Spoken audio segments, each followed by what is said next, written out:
Kan umur 2 hari, ini kok napasnya sesak, udah gitu nangis terus.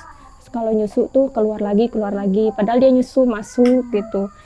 Pas umur 3 hari tuh Samil udah kritis, badannya udah biru, napasnya udah sedikit lagi gitu ya, udah dingin, udah nggak dari suaranya. Terus saya udah, ya Allah ini gimana rasanya gitu. Terus nggak lama muntah darah Samilnya, langsung dibawa klinik yang dekat dulu.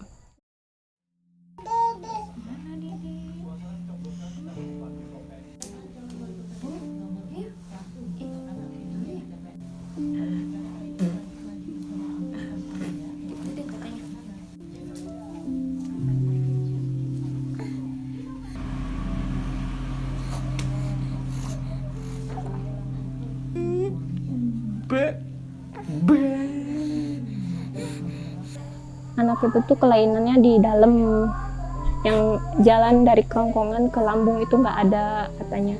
Itu makanya dia kalau minum susu tuh keluar lagi, jadi nggak masuk ke dalam. Terus saya bingung, terus itu gimana dok, jalannya harus gimana pak, apa dioperasi apa gimana? Kata dokternya jelas harus operasi gitu.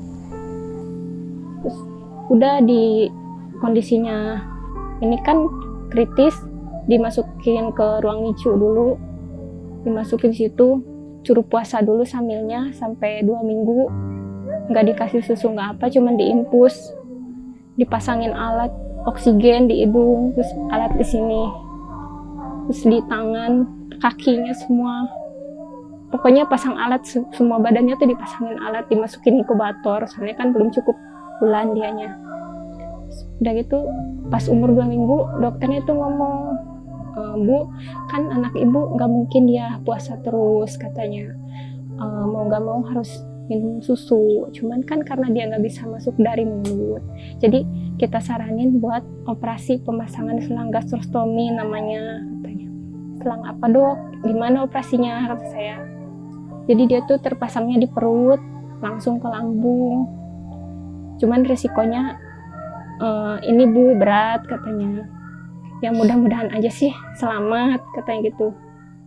Awalnya mau langsung dioperasi yang di dalam itu, ini resikonya kemungkinan besar untuk nggak selamat tuh besar Bu katanya, kemungkinan selamatnya tuh kecil, jadi Ibu harus runding sama keluarga semua, gimana, apa setuju apa enggak.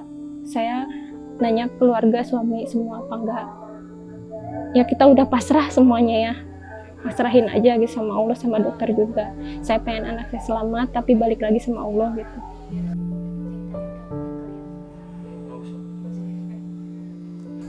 Pas umur 2 minggu dipasang yang gastrostomi yang di perut itu, buat minum susu dia.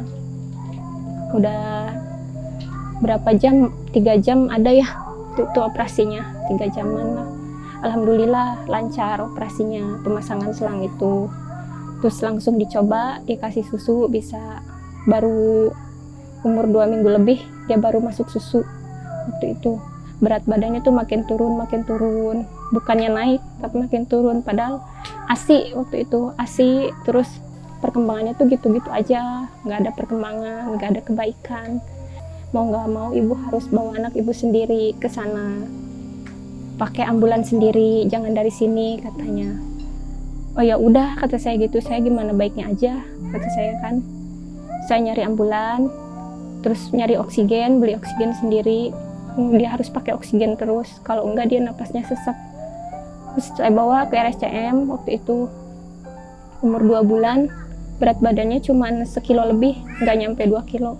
Terus sampai RSCM langsung masuk ke IGD, terus dirawat. Waktu itu masuk inkubator lagi, dipasang alat lagi, tapi oksigennya langsung lepas, waktu itu bisa dilepas. Terus nggak lama, selang seminggu dioperasi yang di sini. Ya, kata dokternya, Ibu, kenapa kita operasi di sini? Biar dia napasnya lancar, nggak pakai oksigen lagi, biar air lendirnya itu keluar. Soalnya dia waktu belum dioperasi yang ini terus disedot lendirnya. Kalau nggak disedot bisa masuk ke paru-paru, itu bahaya katanya. Dia disedot terus sampai berdarah-darah mulutnya. nggak tega gitu, makanya dioperasi yang di sini itu.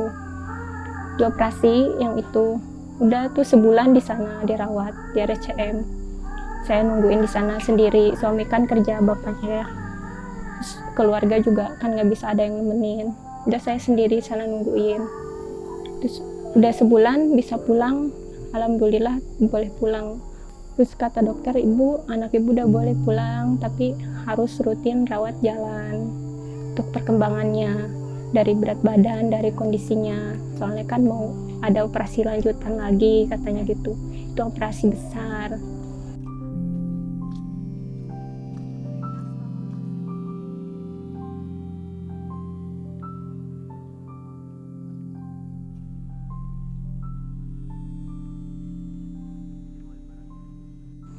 Kalau kontrol ke sana ke RSCM kan misalnya dari rumah jam 7 pagi. Dari rumah jam 7 pagi kan, sebelum jam 7 kan saya beres-beres dulu di rumah, ngurusin kakaknya dulu sekolah apa gitu kan. Terus dari sini nanti ke atas naik ojek. Naik ojek di atas itu tadi ke depan, terus naik angkot di depan nanti sampai Laladon. Terus di Laladon naik lagi ke stasiun. Habis dari stasiun kan naik kereta. Pas sampai stasiun aja udah ditanya-tanyain sama pas-sapamnya, kan kalau lagi pandemi kayak gini nggak boleh bawa anak kecil, minimal di atas usia 5 tahun bisanya. Terus saya suka ditanyain, Bu nggak boleh bawa anak kecil. Pas saya mau ke rumah sakit, diliatin dulu surat-suratnya, difotoin dulu apa segala macem, lama banget gitu diperiksanya, baru dibolehin naik. Terus pas di dalam kereta banyak yang ngeliatin, kok boleh bawa anak kecil gitu. Terus nanya-nanya, Bu kok boleh sih bawa anak kecil sama saya gitu. Saya mau apa ya, mau bilang gak enak, nggak bilang juga nggak enak juga. Udah saya bilang aja, ini saya mau berobat, anak saya mau kontrol, saya bilang gitu. Waktu itu pernah udah penuh banget, saya ngeliat ya Allah penuh banget, nggak jadi naik. Saya tungguin dulu, siapa tahu ada yang kosong nanti. Taunya makin kesini makin penuh, udah naik aja. Pas masuk kata pas sapamnya, Bu saya cariin tempat duduk, itu orang lagi tidur dibangunin buat duduk. Saya sambilnya rewel kan, desek-desekan, mungkin dia pengap apa gimana kan nggak tahu ya. Saya mau naik apa lagi kan selain kereta. Kata ada yang nyaranin, ini aja naik Grab. Ya Allah, Grab berapa saya gitu. Dari Bogor ke Jakarta bisa 200 ribuan sekali jalan, belum lagi pulangnya situ.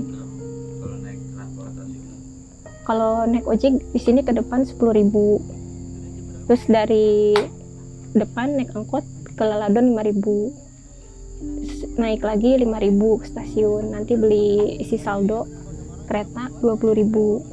Terus habis itu dari stasiun naik ojek 15.000, sama pulang perginya juga gitu. Totalnya ya di total minimal 100.000 pulang pergi ya, buat transport aja.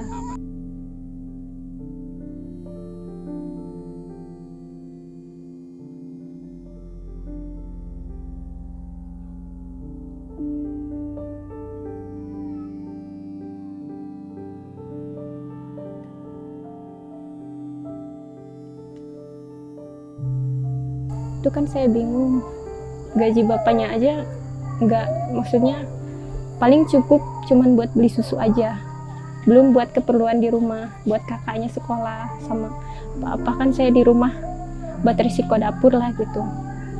Jadi saya bisa beli susu tapi nggak bisa kontrol, saya bisa kontrol tapi nggak bisa beli susu gitu. Jadi yang saya pilih tuh beli susu aja, kontrolnya diiniin.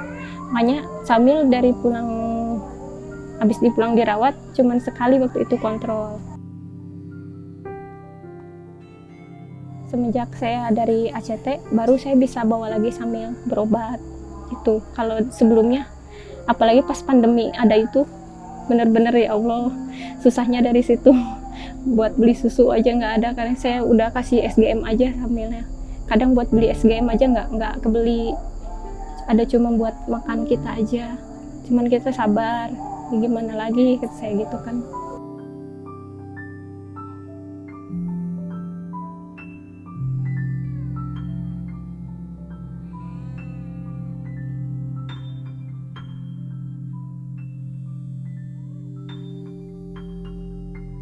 Kalau bapak kerjanya dia bikin tas, konveksi rumahan gitu.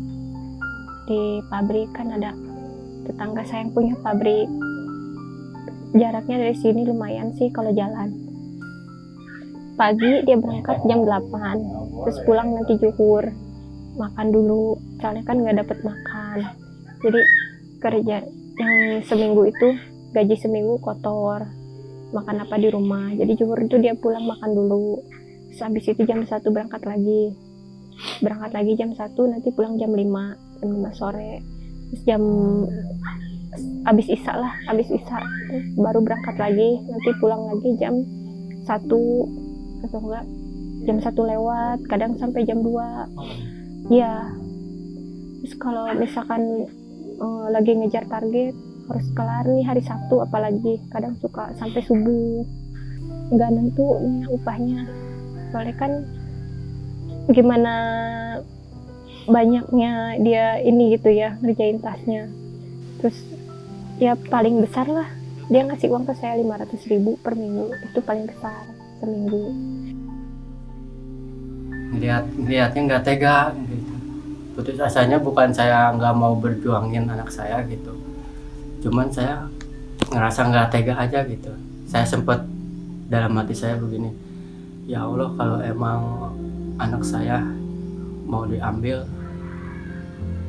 saya pasrah aja gitu dalam hati saya. Tapi kalau misalkan emang saya masih dipercaya buat ngurus anak saya, ngedidik anak saya, tolong sembuhkanlah gitu.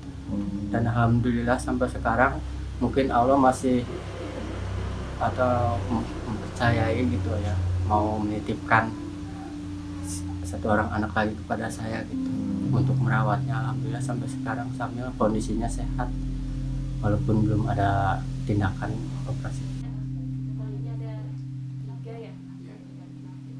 Saya suka ngomong sama Samil, maaf deh gitu, bukannya mama nggak kasihan, bukannya mama nggak tega gitu, nggak bawa periksa terus ngasih susu yang biasa, cuman kan kondisi kita kayak gini gitu. Mama saya suka usahain yang terbaik gitu, saya cari bantuan sana sini sampai saya dihina-hina orang, sampai saya dianggap yang enggak sama orang gitu. Nggak apa-apa, itu anggapan orang, kita yang ngerasain, saya yang tahu. Saya juga nyari bantuan bukan buat saya makan, tapi buat anak saya gitu. Saya minta sama Allah, ya Allah, kalau emang anak saya mau dipanjangin umurnya, saya gitu, saya mohon bantuan dari Allah, lancarin rezekinya. Saya mohon kasih saya rezeki yang halal, yang barokah, dari mana aja jalannya ya Allah. Saya bilang, kalau emang udah segini jalannya, saya nggak tega ngelihat anak saya kesusahan kayak gini, ikut ngerasain susah. Saya pasrah aja ya Allah gitu, ambil aja anak saya. Sampai saya ngomong gitu, saking nggak teganya sama Samil. Dia udah ngerasain sakit dari lahir. Saya bilang, saya nggak mau di dunia dia sekarang ngerasain sakit lagi. Dia kata dokter harus susu yang mahal, tapi saya kasih yang murah.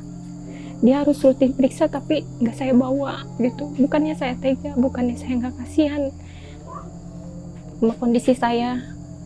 Bapaknya juga udah berusaha cari uang sana sini, sampai dia tuh pernah pulang dari Jakarta sampai rumah nangis minta maaf ke saya, cuma ngasih uang 100.000, uangnya habis katanya buat beli susu.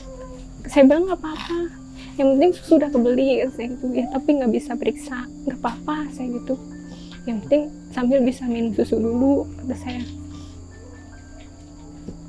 Saya juga nggak mau ngerepotin keluarga terus, dikit-dikit pinjem. Udah keseringan juga dibantuin sama keluarga, terus keluarga juga sama aja kondisinya kayak saya.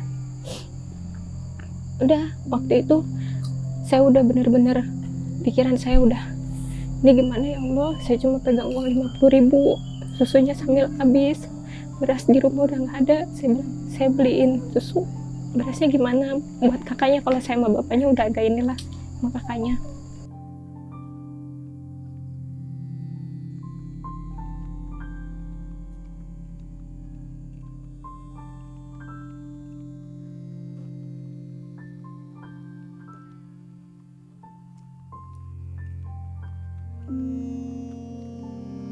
kalau misalkan anak-anak saya tidur, saya ngeliatin Samil tuh pasti ya, saya bilang sabar deh, sabar nah gitu. Allah tuh nggak mungkin ngasih cobaan nggak ada ujungnya, saya bilang. Sekarang tuh kita lagi diuji, Dede tuh lagi disayangi sama Allah, saya bilang. Samil tuh kan anak istimewa ya, lain dari yang lain gitu, pokoknya paling istimewa lah buat saya. Harapan saya sih pengen kalau Samil tuh senang, kalau di panjang umur tuh dia senang, dia nggak kekurangan, itu harapan saya gitu. Soalnya saya udah tahu perjuangan dia dari lahir kayak gimana, ngerasain sakit apa segala macem, dioperasi udah 2 kali, umur dia masih berapa bulan gitu.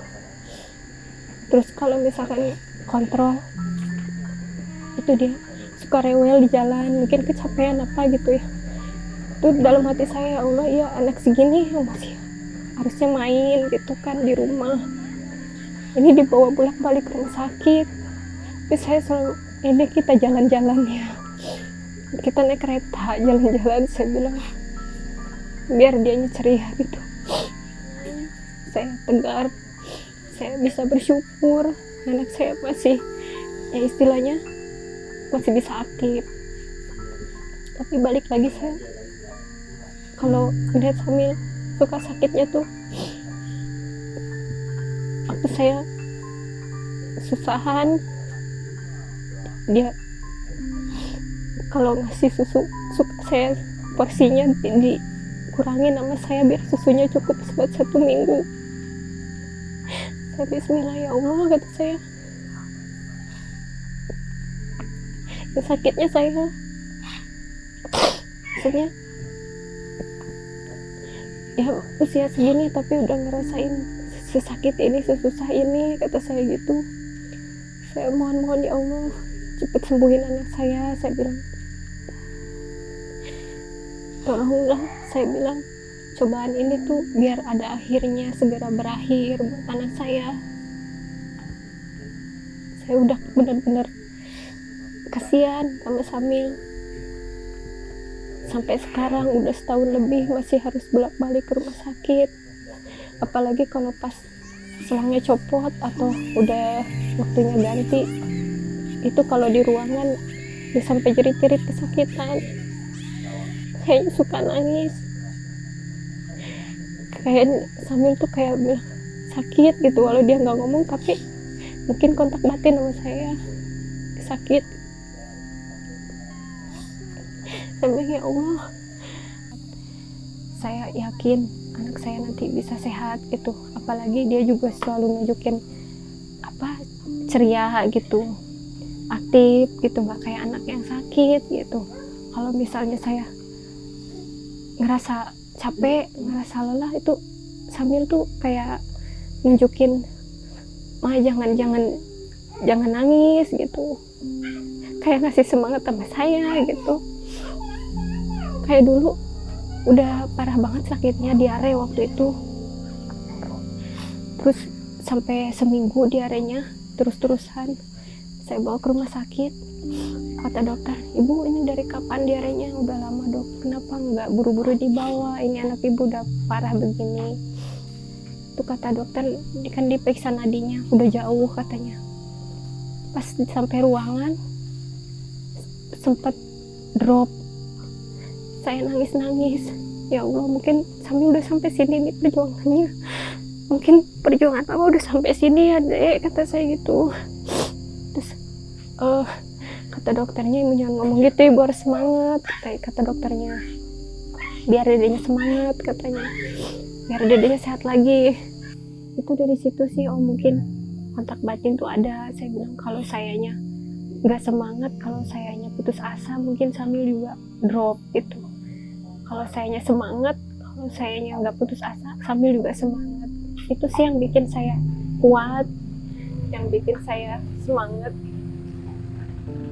buat perjuangin Samil. Yaitu dianya juga yang bikin saya semangat gitu.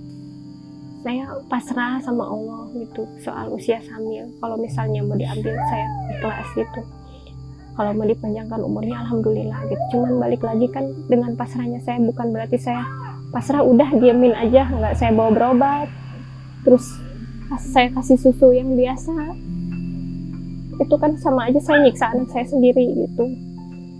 Jadi sekarang makanya saya berusaha sebisa saya, semampu saya buat kesehatan hamil. Saya berdoa semoga anak saya diberikan kesembuhan oleh Allah Subhanahu wa taala, dan istri saya juga terima kasih buat istri saya yang sudah sabar, ikhlas merawat titipan dari Allah.